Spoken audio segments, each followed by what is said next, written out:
에 대해서 수업을 하겠습니다. 자, 첫 번째 먼저 마찰력부터 보시면, 자, 마찰력이 뭔가 아마 마찰 이런 얘기는 많이 들어봤죠, 그죠? 그래서 근데 과학에서 정의하는 마찰력은 일단 물체의 접촉면에서 그러니까 붙어 있어야 된다는 거거든요. 그래서 접촉면에서 물체가 하는 운동을 뭐 하는 힘이냐면 잘 못하게 방해하는 힘을 마찰력이라고 얘기를 합니다.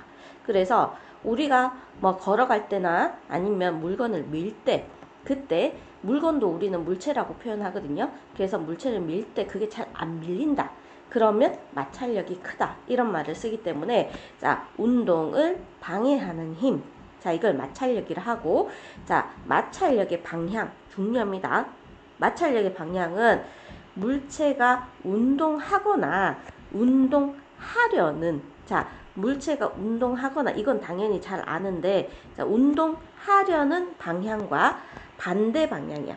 그래서 반대 방향, 요거 기억을 해 놓읍시다. 그래서 밑에 한번 예시를 들 텐데 반대 방향이라 기억해야 되고, 그 다음에 물체에 힘을 가해도 정지해 있을 때, 자, 힘을 가하는데 움직이지 않고 물체가 가만히 정지해 있다 했을 때는 물체에 작용한 힘의 방향과 반대 방향, 일단 반대라는 거 조금 기억해 놓으시고, 이 밑에 그 설명을 좀 자세하게 그림으로 표현해 놨습니다.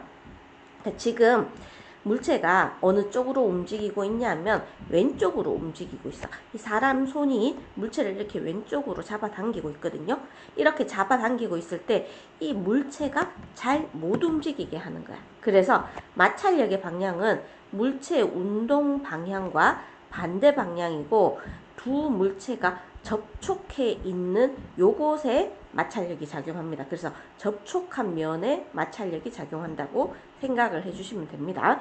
자, 그리고 오른쪽 두 번째 그림 보면 빗면에 가만히 있거나 또는 내려갈 때, 자, 이렇게 돼 있죠. 그래서 빗면 위에 정지해 있거나, 정지해 있어도 이 우리 중력이라는 힘이 작용하기 때문에 물체가 이렇게 내려가려고 합니다. 또는 이렇게 내려가고 있을 때, 우리 미끄럼을 타고 있을 때 또는 미끄럼틀에 가만히 있을 때 내려가려는 힘, 내려가고 있다, 뭐 이런 상황이죠. 자, 그때도 얘는 반대 방향으로 마찰력이 작용한다.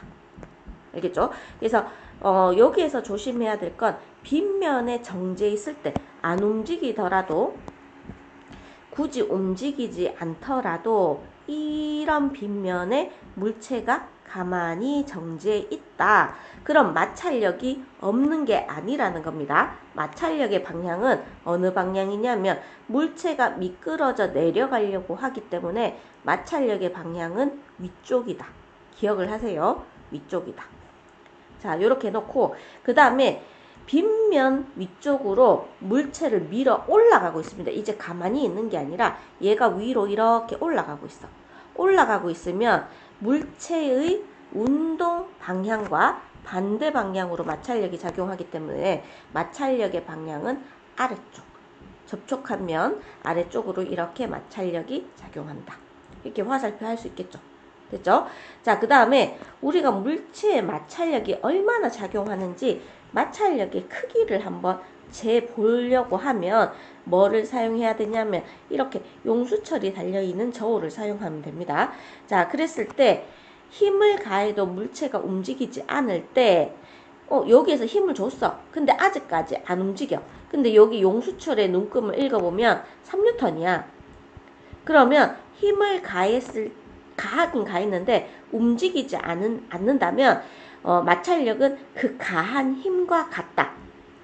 그래서 내가 3N을 가했으면 마찰력도 3N, 내가 4N의 힘을 줬으면 마찰력도 4N. 일단 움직이지 않았을 때 기준입니다. 움직이지 않을 때는 내가 준 힘과 같다. 알겠죠? 내가 10N 줬으면 마찰력도 10N, 내가 15N 줬으면 마찰력도 15N. 이렇게 됩니다. 근데 단 내가 힘을 준 방향과 무슨 방향이냐면 반대 방향으로 마찰력이 작용한다. 됐죠?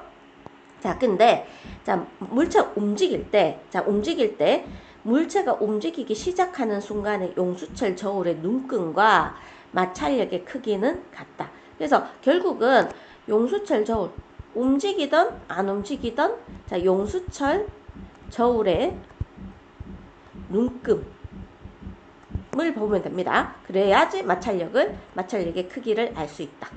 됐죠? 자, 물론 조금 나중에 조금 더 학년이 올라가서 배우시면 이제 이 마찰력이 얼마만큼이냐면 이 물체가 속도가 변하지 않고 일정한 속도로 움직여야 돼. 너네 수학에서 배웠지? 일정한 속력으로 움직였을 때, 그러니까 속도가 변하지 않고 일정한 속력으로 움직였을 때 용수철의 눈금이 옆에 있네요. 눈금이 곧 마찰력이다. 자, 요렇게 생각해 주시면 됩니다. 자, 그러면 밑에 내려가서 마찰력의 크기인데 일단 당연하겠지만 물체가 무거울수록 마찰력이 큽니다. 그래서 무거운 아이가 마찰력이 더 크다. 그래서 지금 보시면 나무판 위에 나무도막의 개수를 달리해서 올려놓고 용수철 저울을 연결해서 서서히 끌어당기다가 나무도막이 움직이기 시작하는 순간, 자, 여기에 체크를 할게요. 움직이기 시작하는 순간에 용수철의 눈금을 측정한다. 이렇게 돼 있죠. 자, 나무도막 한 개랑 나무도막 두 개의 눈금을 비교하면 나무도막의 무게는 당연히 한 개보다 두 개가 더 무겁겠죠. 맞죠? 나무도막이 움직이는 순간 가만히 있을 때는 마찰력은 내 힘에 의해서 변하기 때문에 진짜 마찰력 있죠. 진짜 마찰력, 가짜 마찰력 하기 좀 그렇지만, 자, 얘들의 움직일 때의 마찰력은 당연히 나무도막 두 개일 때가 마찰력이 더 큽니다. 마찰력이 크다는 것은 용수철의 눈금으로 확인할 수 있어. 용수철의 눈금이 크면 마찰력도 당연히 커지는 겁니다. 됐죠? 자, 그 다음에 바로 오른쪽에 보시면 접촉면의 넓이라고 되어 있죠. 접촉면의 넓이. 그러니까 나무판과 이 나무도막이 접촉하고 있는 면적이 있겠죠. 이 면적이 얘처럼 좀 넓을 수도 있고 좁을 수도 있는데, 자, 접촉면의 넓이가 이 위에 있는 가가 나보다 더 크잖아요. 그런데 용수철 저울을 이렇게 달아서 당겼을 때 움직이기 시작할 때 눈금을 비교하면 서로 같다. 자, 여기에서 이제 한 개 체크합시다. 너네 외워야 되는 거야. 접촉면의 넓이는 마찰력의 크기랑 관계가 없다. 무기가네요. 자, 접촉면의 크기는 마찰력과 관계가 없다. 자, 그러면 우리가 여기에서 두 개를 기억을 하셔야 됩니다. 무게가 무거울수록 마찰력이 크다. 두 번째, 접촉면의 넓이는 마찰력의 크기와 관련이 없다. 됐죠? 자, 마지막 하나 더 기억해야 될 게 접촉면이 거칠수록 마찰력은 크다. 자, 마찰력은 어떻게 된다? 1번 무거울수록 크다. 2번 넓이는 관계가 없다. 세 번째, 접촉면이 거칠수록 마찰력이 크다. 이렇게 돼 있죠. 자, 그랬을 때, 자, 지금 보시면 접촉면의 거칠기가 다를 때 마찰력을 비교하는데, 첫 번째 보시면 아크릴판과 그 다음에 여긴 사포야, 사포. 되게 거칠거칠하게 되어 있는데, 막 이렇게 나무나 이런 데 있잖아. 매끄럽게 광택을 만들 때 쓰는 사포라는 재질입니다. 자, 그랬을 때 어떻게 하냐면, 얘들을 경사지게 만들어서 얘를 점점 이렇게 들어 올린단 말이야. 들어 올렸을 때 마찰력이 크면은 잘 안 내려가. 마찰력이 작으면 잘 내려갑니다. 그랬을 때 이렇게 들어 올렸을 때 내려가기 시작할 때 빗면의 각도, 여기 각도기 보이죠? 요 각도기 있을 줄 알지? 자, 빗면의 요 각도를 측정을 하는 거야. 자, 그리고 얘도 빗면의 각도를 이렇게 측정을 합니다. 그랬을 때, 자, 접촉면의 거칠기가 나가 더 크죠. 그랬을 때, 나무도막이 미끄러지기 시작할 때 빗면의 각도를 보시면 나가 더 큽니다. 이 빗면의 각도가 크다는 얘기는 세우면은 당연히 떨어지겠지. 근데 점점 들어 올려서 얘가 미끄러지려고 하는데 이 운동을 방해하는 마찰력이 작용해서 잘 안 미끄러진단 말이야. 근데 접촉면이 얘는 좀 덜 거칠고 얘는 더 거칠단 말이야. 그래서 얘가 점점 들어 올렸을 때 이 각도 있죠. 이 각도가 훨씬 더 크다. 그래서 접촉면이 거칠수록 마찰력이 크다. 이렇게 되어 있습니다. 자, 그래서 그 다음 내려가면 이제 우리가 마찰력을 이용하는데, 마찰력이 무조건 나쁜 건 아니야. 물체 운동을 방해한다라고 하지만 무조건 나쁜 게 아니기 때문에 마찰을 크게 해서 안전하게 만드는 경우도 있고, 마찰을 작게 해서 편리하게 만드는 경우도 있어. 알겠죠? 그래서 자, 마찰력을 이용하는데, 등산화의 바닥을 울퉁불퉁하게 발바닥 면을 거칠게 만들어서 산에서 잘 미끄러지지 않게 만들었습니다. 그리고 계단 끝에 보시면 미끄럼 방지 패드라고 거의 사포랑 비슷한 재질로 사용을 해놨어. 그래서 미끄러지지 않게. 계단에서 미끄러지면 엄청 많이 다치잖아. 그래서 미끄럼 방지 패드를 붙인다.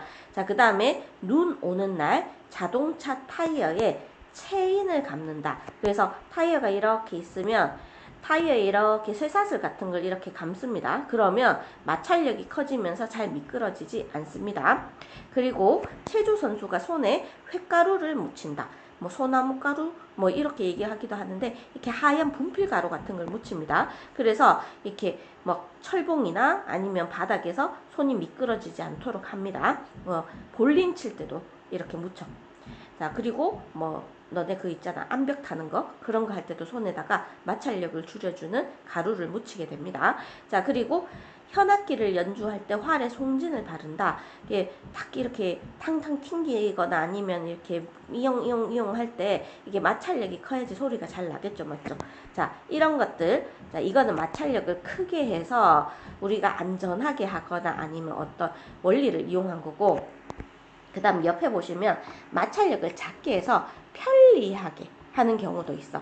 그래서 수영장에 미끄럼틀에 물을 뿌리면 이제 잘 미끄러지잖아. 그럼 좀 더 재밌잖아, 그죠? 자, 그리고 창문을 열고 닫을 때 창문 밑에 바퀴를 사용하거나 기름칠을 하거나 하면 이때도 마찰력이 작아서 잘 움직이게 됩니다. 그리고 기계나 자전거에 기름을 바르면 기름 미끌미끌거리는 성질이 있죠, 맞죠? 자, 이런 걸 이용해서 마찰력을 작게 하고, 회전축에 베어링을 사용한다. 자, 베어링을 처음 들어본 사람이 있을 것 같은데, 자, 여기 보시면 베어링이라고 해서 예전에 한때 유행했는데 약간 나사같이 생겼어. 그래서 돌게 되어 있거든. 근데 이게 되게 미끄러운 재질로 되어 있거든. 완전 광택이 나는 거. 그래서 뭐 바퀴, 이거 고무바퀴 달 때 이렇게 중간에 달려 있는 거라고 생각을 해주시면 됩니다. 그래서 바퀴의 접촉면 사이에 굴을 넣어서 마찰력을 작게 만든 장치. 자, 이런 거. 요렇게 해서 얘랑 이렇게 마찰을 줄여주는 장치입니다. 자, 이런 것들을 우리는 마찰을 작게 해서 하는 경우. 자, 윤활유는 기름이라고 생각을 해주시면 됩니다. 그래서 여기까지가 마찰력에 대한 설명이었는데 어렵지 않죠, 맞죠? 자, 그래서 세 개만 잘 기억해 주시면 됩니다. 무거울수록, 그 다음에 접촉면이 거칠수록 마찰력이 크고, 접촉면의 넓이와는 관계가 없다. 그리고 마찰력의 방향은 운동 방향 또는 운동하려고 하는 방향의 반대 방향이다. 자, 이렇게 기억을 해주세요. 자, 이제 문제를 푸십시오. 이제 다 풀었죠? 자, 그림에서 각 물체에 작용하는 마찰력의 방향을 쓰시오라고 했죠. 자, 오른쪽으로 움직인다. 너무 쉽죠? A, 반대 방향. 자, 그 다음에 오른쪽으로 밀고 있다. 그러면 얘는 오른쪽으로 가려고 하기 때문에 똑같이 A. 자, 마찰력의 방향입니다. 자, 그 다음에 밑으로 내려가고 있다. 그러면 이거와 완전히 반대인 C가 마찰력의 방향이다. 자, 그 다음에 마찰력의 크기에 영향을 주는 요인은 물체의 무게, 그리고 그 다음 뭐라 했죠? 접촉면의 거칠기라 했죠. 접촉면의 넓이랑은 관련이 없다라고 했습니다. 됐죠? 자, 그 다음에 3번에, 자, 이런 거 조심해야 돼. 너네들 이제 잘 체크하세요. 이렇게 물체의 무게가 주어져 있어. 물체의 무게를 가지고 마찰력이라고 하는 사람이 있는데 그것은 절대 아닙니다. 자, 일단 무게를 가지고 무조건 마찰력이라 하면 안 되고, 물론 무게가 무거울수록, 잠시만요. 물론 무게가 무거울수록 마찰력이 크긴 하지만 무게가 곧 마찰력이다. 이렇게 생각하시면 절대 안 됩니다. 알겠죠? 무게에 비례하진 하지만 무게가 마찰력이다 하면 안 되고, 무게는 우리 뭐라 했죠? 앞에서 배웠죠. 무게는 그 물체에 작용하는 중력입니다. 중력. 자, 그럼 마찰력은 어떻게 알아요? 여기 있잖아. 용수철저. 알겠죠? 용수철저울인데 20N의 힘을 줬는데 안 움직였대. 안 움직였다고 마찰력이 0이다 하면 안 됩니다. 그냥 준 힘이라고 생각해 주시면 됩니다. 그래서 마찰력은 20N이고요. 방향은 요 방향입니다. 요 방향. 그죠? 자, 그 다음 4번에 내려가서 오른쪽 그림은 크기와 재질이 같은 나무 도막을 용수철 저울로 끌고 있는 모습이다. 자, 마찰력은 두 물체 사이의 접촉면에서 물체 운동을 뭐 하는 거? 방해하는 거. 자, 마찰력은 물체가 무거울수록 크기 때문에 가와 나 중에서 마찰력은 나가 더 크다. 할 수 있겠죠? 자, 그 다음에 다음 설명에 해당하는 경우를 모두 고르시오 라고 돼 있죠. 자, 마찰력이 커야 편리한 경우, 마찰력이 작아야 편리한 경우인데, 자, 우리가 미끄러지는 게 좋으면 마찰력이 작아야 편리한 거고, 미끄러지면 안 되는 것은 마찰력이 커야지 편리합니다. 자, 스케이트 미끄러질수록 신난다 맞지? 마찰력이 작아야 돼. 길이를 걷는다. 미끄러지면 과닥하고 큰일 난다. 그치? 마찰력이 너무 크면 좀 그렇지만 눈밭 같은 데 너무 크잖아. 그래도 마찰력이 커야지 편리합니다. 자, 그 다음에 바이올린을 켜서 소리를 낸다. 마찰력이 커야지 소리가 납니다. 창문을 연다. 마찰력이 작아야 잘 열려.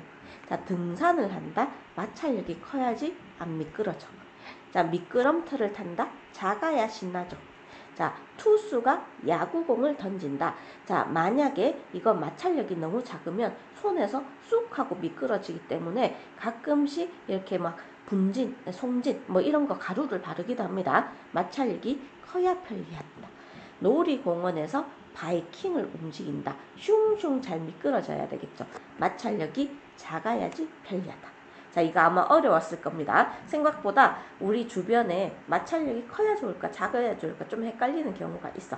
자, 근데 딱 뭐 마찰력이 너무 크고 너무 작으면 또 문제가 생기겠지만 어느 정도 커야지 편리하다. 어느 정도 작아야지 편리하다. 이렇게 기억을 해주시면 됩니다. 아시겠죠? 자, 그 다음에 넘어가시고, 자, 이제 부력에 대해서 할 겁니다. 부력을 생각보다 아이들이 조금 힘들어하기 때문에 이 파트는 집중해서 들어주세요. 자, 여기 부력은 액체나 기체가 그 속에 있는 물체를 어느 쪽으로 위로 밀어 올리려는 힘을 부력이라고 얘기를 합니다. 그래서 위로 밀어 올리는 힘인데, 자, 부력의 방향은 중력과 반대 방향인 위쪽으로 작용한다. 자, 그래서 중력은 아래쪽으로 작용하잖아요. 근데 중력과 반대 방향인 위로 작용하는 게 부력의 방향입니다. 자, 그 다음에 자, 밑에 보시면 물 위에 뜬 물체는 물이 위쪽으로 부력을 작용한다. 자, 부력은 액체나 기체가 작용하기 때문에 자, 물에 있으니까 물이 위쪽으로 부력을 작용한다. 여기 그림 보시면 예쁜 오리가 있죠. 이 오리를 이렇게 잡아 당기잖아. 중력이. 그럼 오리가 내려가야 되잖아. 근데 오리가 동동동 떠 있을 수 있는 건 물이 오리를 위로 밀어 올리는 부력이 작용하기 때문입니다. 너네도 물속에 들어가면 뜨는 느낌 들잖아. 그리고 가만히 있으면 떠 있잖아. 맞지? 그게 다 이 부력이 있어서 이렇게 뜰 수 있는 겁니다. 자, 그 다음에 공기 중에 열기구에는 공기가 위쪽으로 부력을 작용하기 때문에 위로 뜰 수 있는 거야. 그래서 이 무거운 이 에드블룬이라 해야 되나? 이거 뭐 열기구죠. 자, 열기구인데 열기구는 밑으로 떨어지려는 중력이 작용해. 자, 근데 위로 올리려는 부력이 작용해서 이렇게 떠 있을 수 있는 거야. 만약에 여기 누가 구멍을 빵 냈어. 그러면 이제 떨어집니다. 열기구로 사고도 자주 나잖아. 그거 다 물론 열에 의해서 그 열기구가 타기도 하는데 일단 여기에 있는 부력이 잘 작용해야지 안 떨어지고 그 적당히 조절해야지 이렇게 착륙도 할 수 있고 이렇게 됩니다. 그래서 물체가 위로 떠오르는 부력이고, 자, 배도 마찬가지야. 이 무거운 배가 부력이 작용하기 때문에 떠 있을 수 있는 겁니다. 자, 그리고 근데 부력이 중력보다 더 큰 경우, 부력이 중력보다 더 크면 점점 위로 올라가겠죠. 점점 위로 올라가는데 이건 기체에서 가능하고, 부력과 중력이 같은 경우는 이렇게 물체가 위에 그냥 떠 있습니다. 그냥 가만히 떠 있어. 알겠죠? 자, 그 다음에 중력이 오히려 더 큰 경우, 부력이 있기는 한데 중력이 더 크면 바닥에 가라앉습니다. 알겠죠? 얘도 마찬가지야. 얘도 중력이 더 크면 내려가고, 부력이 더 크면 위로 올라가고, 중력과 부력이 같으면 가만히 있습니다. 가만히. 알겠죠? 공중에서. 됐나요? 자, 그 다음에 이 배도 중력이 더 크면 부력이 더 클 일은 없어. 알겠죠? 물에서는 부력이 더 클 일은 없습니다. 공기까지 같이 가면 모르겠지만, 자, 중력이 더 크면 깔아앉을 거고, 부력이 더 크면 더 클 리가 없다 했죠? 자, 근데 서로 같으면 가만히 있다. 자, 그리고 돌멩이, 중력이 더 커서 깔아앉는다. 이렇게 보시면 됩니다. 자, 그 다음에, 자, 지금 옆에 잠시 보시면, 자, 부력의 방향인데, 나무 막대에 똑같은 줄을 달아놨어. 똑같은 줄을 달아놨는데, 하나는 물이 없고, 하나는 물이 있어. 그러면 이 물에 뭐가 작용하냐면, 부력이 작용해. 그래서 이 부력이 작용하기 때문에 같은 추인데도 불구하고 여기가 더 무겁다고 이렇게 내려가잖아. 근데 실제로 무게는 서로 같은데 부력 때문에 얘가 위로 이렇게 좀 떠받쳐주는 힘이 있습니다. 그래서 나무 막대가 왼쪽으로 기울 수 있는 거야. 그래서 물에 잠긴 추가 위쪽으로 부력을 받아서 뜨기 때문에, 자, 얘가 왼쪽으로 기운다. 자, 이렇게 생각해 주시면 되고, 자, 이제 별표.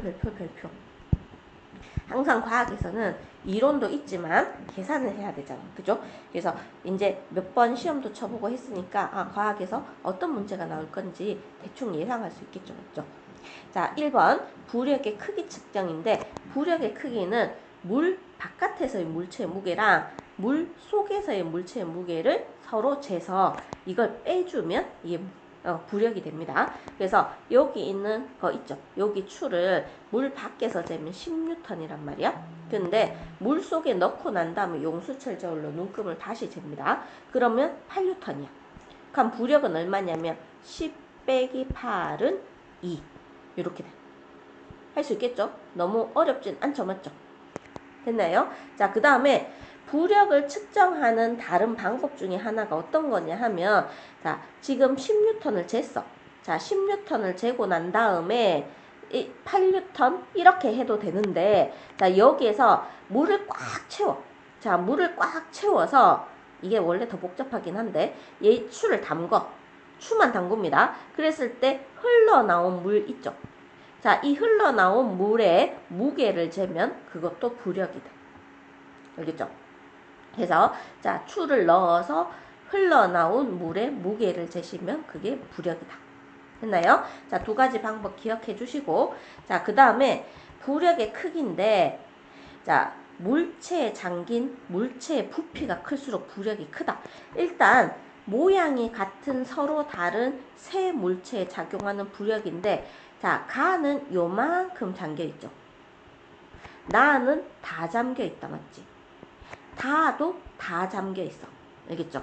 자, 그랬을 때 물체에 잠긴 부분에, 이거 세 개가 똑같은 동그라미야. 똑같은 동그라미인데 잠긴 부분이 가가 제일 작고 나다가 서로 같아.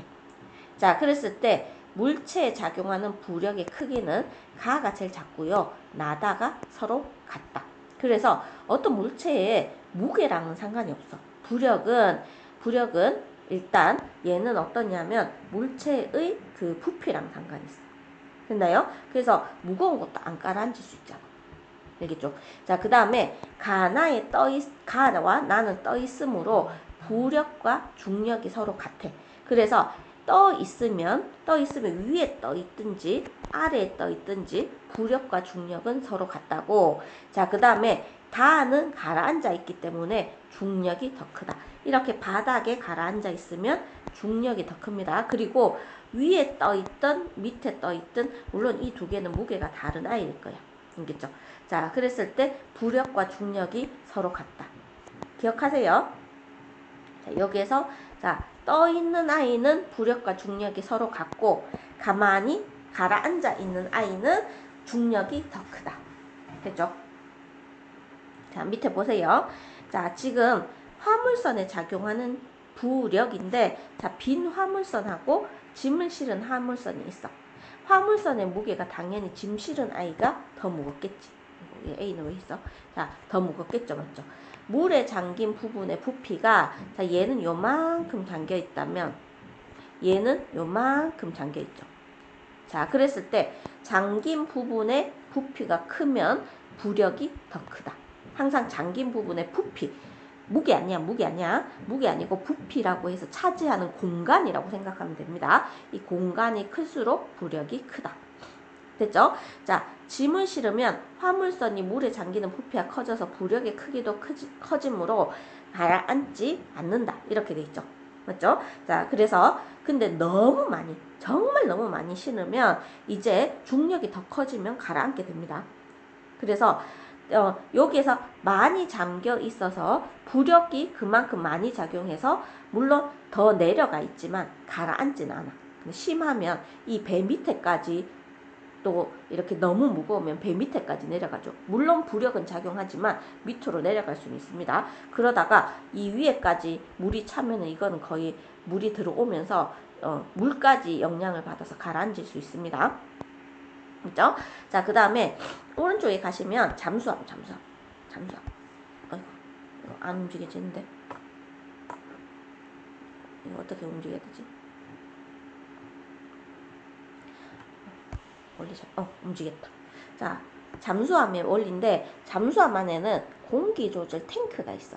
자, 공기 조절 탱크가 있어서 자, 지금 안에 공기가 있을 때도 있고 물이 있을 때도 있습니다. 자, 그랬을 때 자, 지금 보시면 여기에다가 물을 빼면은 점점 뜨게 되고요. 물을 채우면 가라앉게 됩니다. 자, 근데 잠수함 자체의 부피가 일정하잖아. 그래서 부피는 일정하므로 물에 완전히 잠겼을 때 잠수함이 받는 부력의 크기는 일정하다라고 돼 있죠. 그래서 여기에 완전히 요거랑 요거는 부력의 크기가 같단 말이야. 알겠죠? 근데 공기 조절 탱크에서 물을 채우면 잠수함의 무게가 증가해서 가라앉고 그 다음에 물을 빼면은 무게가 감소해서 물 위에 뜨는 그런 원리로 만들었습니다. 그래서 부피가 같잖아. 부피가 같은데 무게가 다르면 중력이 달라져. 그래서 부력도 달라집니다. 그래서 얘들이 이제 그 부력의 크기를 적절히 조절해서 이제 이렇게 뜨게 하기도 하고 가라앉게 하기도 합니다. 알겠죠? 됐죠? 자, 그 다음에 근데 쌤, 얘랑 부력이 같다며요. 부력이 같으면 얘는 떠있고 얘는 가라앉고 부피에 따라서 부력이 조절된다 하는데 얘랑 같은 물체 아니야. 알겠죠? 같은 물체 아니고 자, 얘는 10N이고 얘는 15N이다. 근데 얘는 중력이 30N이고 얘는 중력이 10N인 거야. 하여튼 이거 문제 풀면서 조금 더 심화 있게 다뤄볼게요. 혹시 궁금한 거 있으면 물어보시고 자, 그 다음 부력을 이용해서 라고 돼 있는데 액체 속에서 받는 부력 자, 구명조끼나 구명환 그리고 튜브를 사용하면 물에 쉽게 뜨게 되겠죠. 이거는 부력을 이용해서 사람이 가라앉지 않게 만드는 거고 그 다음 부표라고 해서 이렇게 물에 떠 있는 거 있어. 그래서 부표를 띄워서 물 위에 위치를 표시한다. 자, 그 다음에 무거운 배가 부력을 이용해서 물 위에 뜬다. 그 다음에 잠수함은 부력과 중력을 이용해 뜨고 가라앉는다. 됐죠? 자, 그 다음에 기체 속에서 받는 부력. 자, 열기구 안에 뜨거운 공기로 차면 부력이 생길 수 있다. 그래서 이 부력 때문에 뜰 수 있다는 겁니다. 그리고 헬륨을 채운 비행선, 이런 거 행사할 때 이런 거 띄웁니다. 부력을 이용해서 뜬다. 자, 그 다음에 헬륨 풍선을 놓치면 부력 때문에 풍선이 하늘 높이 날아간다. 이거는 부력이 뭐보다 더 크기 때문에 중력보다 더 크기 때문에 하늘로 올라간다. 자, 그 다음에 풍등에 열을 가해주면 이렇게 그 부력이 더 크게 생기거든요. 그래서 부력이 작용해서 하늘 위로 올라간다. 자, 이런 것들이 부력입니다. 액체에서 받는 부력도 있고 기체에서 받는 부력도 있고. 됐죠? 자, 어느 정도 이해하셨으면 뒤로 넘어가서 문제를 풀어보세요. 다 풀었죠? 자, 이제 문제 풀어볼게요. 자, A는 나무 도막에 작용하는 기역의 방향을 나타내고, 자, 위로 가는 건 뭐죠? 부력이죠. B는 밑으로 가라앉으려는 중력. 됐죠? 나무 도막은 현재 물 위에 가만히 떠 있는 상태므로 A와 B의 크기는 서로 어떻다? 같다. 자, 기억을 해주시고, 자, 7번. 자, 물을 넣기 전 추의 무게는 5N이었다. 자, 근데 물에 넣은 다음에 무게를 재보니 3N이었다. 자, 그랬을 때 부력의 크기는 2N입니다. 할 수 있겠죠? 자, 그 다음에 부력은, 자, 부력의 크기를 비교하셔야 하는데 무조건 가라앉은 부피를 비교를 하시면 됩니다. A, B랑 서로 같고 C는 한번 봅시다. 조금 남아있죠, 맞죠? 자, 그래서 C가 더 작고 D가 가장 작습니다. 여기 좀 남아있다, 그지? 자, 그 다음 밑으로 내려가서 부력의 방향은 중력과 반대 방향이다. 맞죠? 물속에 가라앉은 물체는 부력을 받지 않는다. 그런 건 아닙니다. 받긴 받아. 물에 잠긴 물체 부피가 클수록 큰 부력이 작용한다. 맞고요. 물에 떠있는 물체는 부력과 중력의 크기가 서로 같다. 맞겠죠? 자, 10번. 부력을 이용하는 경우. 자, 뜬다라고 생각하면 됩니다. 뜬다. 가만히 있어도 뜬다. 고무보트, 그 다음에 열기구, 그 다음에 잠수함. 이런 것들이 부력을 이용한 예입니다. 됐죠? 자, 요게 부력을 이용한 예고. 그 다음에 넘어가서, 자, 마찰력의 크기를 비교하는 실험인데 학교에서 나중에 가면 한번 해볼 수 있습니다. 그죠?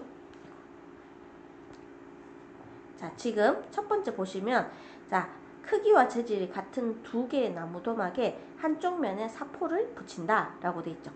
자, 그랬을 때 가는 나무 면이 바닥을 향하게, 나는 사포 면이 요 바닥 부분을 보시면 됩니다. 바닥 부분.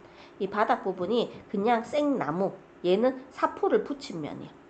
자, 그리고 난 다음에, 자, 얘가 점점 들어올리면서 나무 도막이 미끄러지기 시작할 때 빗면의 기울기를 비교하는데, 자, 가는 지금 위에 보시면 안 됩니다. 밑에 그냥 생나무 도막이야. 그러니까 요 정도 각도가 되니까 미끄러져서 내려오기 시작해. 근데 일단 가가 다 미끄러져 갔는데도 나는 계속 들어올려서 이 각도가 돼야지 이 사표면에 마찰력이 작용하면서 이렇게 미끄러지기 시작합니다. 그래서 나가 가보다 마찰력이 더 크다는 걸 알 수가 있어. 그래서 미끄러지는 순간의 기울기가 나가 더 크다. 그래서 마찰력도 나가 더 크다. 여기에서 알 수 있는 결론은 접촉면이 거칠수록 마찰력의 크기가 크다. 됐죠? 자, 접촉면 사이의 마찰력이 클수록 미끄러지는 순간의 빗면의 기울기가 크다. 이렇게 해주시면 되고, 두 물체 사이의 접촉면이 거칠수록 마찰력은 크게 작용한다. 다 하실 수 있겠죠? 자, 뭐 이렇게도 실험해요 라고 돼 있는데, 자, 똑같은 병뚜껑을 가지고 하나는 아크릴판에 비눗물을 묻히고 하나는 아크릴판에 사포를 이렇게 덧댑니다. 그랬을 때 병뚜껑이 미끄러지기 시작하는 각도를 비교하는 거야. 각도를 비교했을 때, 자, 얘가 각도가 제일 작아. 마찰력이 제일 작기 때문에. 그 다음에 두 번째, 사포가 있는 쪽이 거칠하기 때문에 마찰력이 크다. 이렇게 해주시면 됩니다. 됐죠? 자, 일단 여기까지 설명을 했고요. 나머지는 직접 집에 가서 문제를 풀어오시고 복습을 해주시면 됩니다. 자, 수고하셨습니다.